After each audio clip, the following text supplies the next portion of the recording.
Hey, what's up? This is Chosen, and in this video, we are going to be looking at Diablo Immortal's first post-launch content update. Just saw this come through about an hour ago and was able to get to the computer and get you some reaction and context to this. I have not read this yet. We're going to go through it together, and I'll give you the thoughts that are popping into my head as I go through this, and hopefully, we're getting some juicy stuff to make Diablo Immortal better, so let's get into it.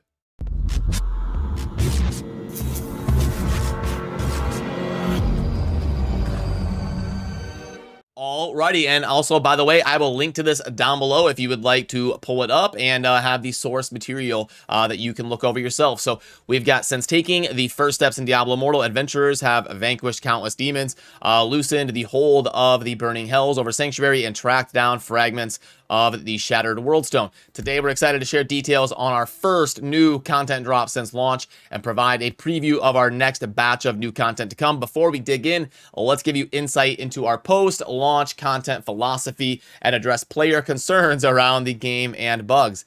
Okay, that'll be juicy if they actually get into addressing that. It's our intention for Diablo Immortal to be a game that you can forge friendships over while felling adversaries together and enjoy playing for many years to come. As we've mentioned in the past, Diablo Immortal will receive frequent content updates. We have to know what frequent is. Is that every battle pass? Is that once a month type of thing? Or is that every couple months? But supplying new Reliquary bosses, in-game events, expansions, and more, all of which will be free. The team is constantly monitoring your feedback and are excited to introduce multiple bug fixes with today's content update. We also have a blog dedicated to communicating known issues for PC open beta version of Immortal, while we have implemented hot fixes or patches for these issues. Recently, we have received reports of bots in Diablo Immortal. We are committed to continually monitoring all bot reports and will respond with disciplinary action as needed to ensure these accounts do not create a negative gaming experience for our community. If you come across any bots while playing Diablo Immortal, please use the in-game reporting tool to alert us. This ensures we receive the reported player's user ID. Alrighty, so now we are getting into Season 2 Battle Pass and a look at what that looks like. It's going to be called Bloodsworn. The devotees of the Countess, the wicked Bloodsworn, have risen up in revolt throughout the Dark Wood. A new Battle Pass devoted to Bloodsworn's valor has arrived, and with it, Season 2 is going to begin July 7th at 3 a.m. server time. The Bloodsworn Battle Pass is host to 40 ranks worth of challenges and rewards, such as legendary gems, crest, hilts, and more. For adventurers seeking additional treasures from their Battle Pass ranks, we have two paid versions. Oh, yeah, I think that's the same as the first one, where you had the free version, the paid version for like $5 or $6, and then you could also pay like $15 to get like a head start or something, but the two paid versions were exactly the same. For adventurers seeking additional treasure, we have two versions to upgrade their Battle Pass. For the full duration of the season, the Empowered Battle Pass and the Collector's Empowered Battle Pass. Empowered Battle Pass includes all rank rewards from the free starting Battle Pass, but also unlocks the Empowered track on the bottom that provides additional rewards for each rank. Plus, you receive a fearsome Bloodsworn weapon cosmetic unlocked at rank 1, and the Thorn-covered Bloodsworn armor cosmetic unlocked at rank 40. The Collector's Empowered Pass will give you access to all rank rewards and cosmetics from the ones above, plus the Bloodsworn Avatar Frame, the Bloodsworn Portal Cosmetic, and 10 rank boost. Yep, so kind of similar to how the last one functioned. All provided immediately after upgrading. Season 2 Battle Pass runs until August 4th, so going to be basically exactly a month. Okay, cool. And then the new Reliquary boss. So we have already kind of covered this in a dedicated video. I'll try to skim through this and cover stuff as fast as possible for you instead of just going word for word the whole way. But yeah, we've already seen Vitoth, the Shivering Death, going live in game as the second Reliquary boss after Lassel. But this is new, the Hungering Moon weekend event. The moon is hungry and demands blood, perhaps even yours. Adventurer, gaze upon the moon, bask in the hallowed glow, heed its howl for sustenance, and lunar-laced blessings you shall be bestowed. Fulfilling the moon's demands will earn you moon silvers, which can be traded for blessings. After acquiring 7 blessings, you have curried enough goodwill from the moon to trade these in for a random reward, offer enough blessings to the moon, and even present you through its favor. We welcome brave adventurers, their hand in saluting or satiating the moon's hunger, July 15th to July 18th. Okay, so in about exactly, what, 9-10 days or so, we're going to be getting an event here for a couple days, finally getting an event in game. I talked about this in a previous video, like, why aren't we getting like a goal to work towards? All mobile games have tournaments and events and things going on in game to incentivize players to be active, work together, get certain objectives done in game. So good to see we're finally getting one of those. I don't know why it took so long, but at least they're going to start to work on stuff like that.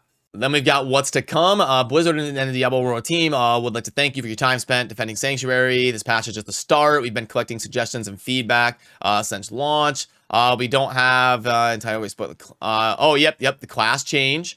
We will leave you with this. Class change alongside other additional new content is coming your way in our next update later this month. So it doesn't say like next month or months from now. It says later this month. So that's encouraging because it's already July 6th right now. So hopefully in 2 weeks or so, we actually get some like class change type stuff coming to the game.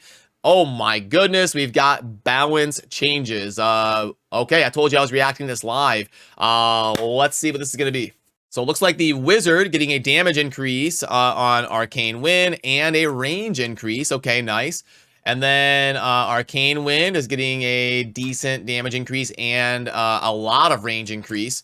And then Lightning Nova is going to be damage increased a lot, and then the multi-hit increased a little bit. Okay, so some buffs coming to the Wizard in terms of cranking out damage, and then the Monk getting a lot of changes. So damage of the non-explosion increased a lot. That's a big buff. It's like 30% or something.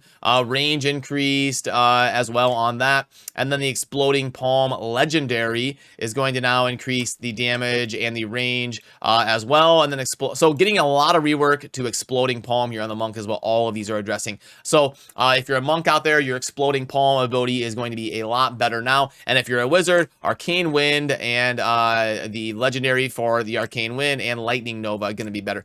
A little bit unfortunate they didn't do any other stuff. I was excited, you know, when I first saw this. I thought we were gonna have like 30 changes to go over, but a little bit lame here for our first balance change. But I guess they're gonna take it slow and slowly roll those out.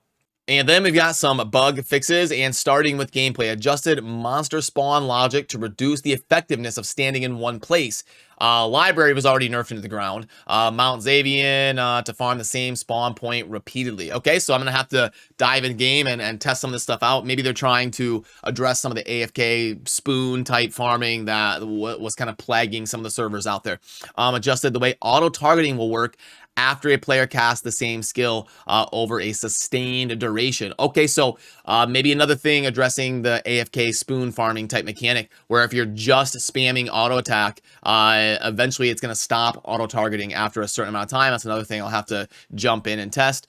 Made to remove the reward. Yep, okay. And then updated the ability description of each time you cause an enemy loss. Each time you cause an enemy. Okay. Okay, so a chip to the stone flesh, one of the lower desired 5-star gems, so they're just kind of clarifying. I would have liked to see maybe a little bit of a change or a buff to that one as well, but the balance changes looked a little bit underwhelming.